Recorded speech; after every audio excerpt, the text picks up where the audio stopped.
kış geldi yine, kar yağdı yeryüzüne. Bu inde qayıtmadım, düşdüm əsrətin izine.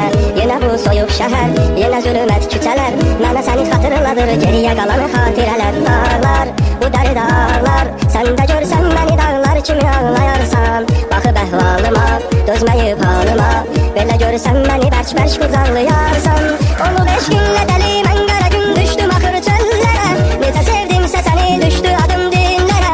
Canı candan qoparıb, onu məndən aparıb, necə çıxıb gedirsən sən uzaq ellərə.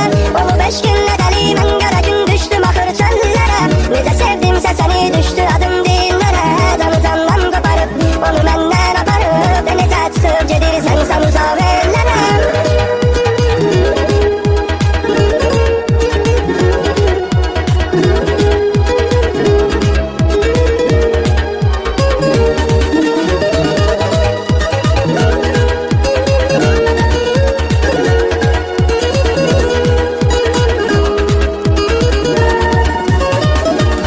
Mən sanırdım çin olar, bizim xoş arzular. Demə aldadırmış məni o yalan duyğular.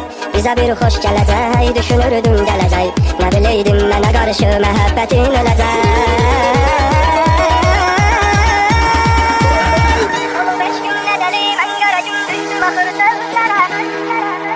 Düşdü adım dinlərə, canıdan qoparıb, Səni də çıxıb gedirsən sən uzaq ellərə.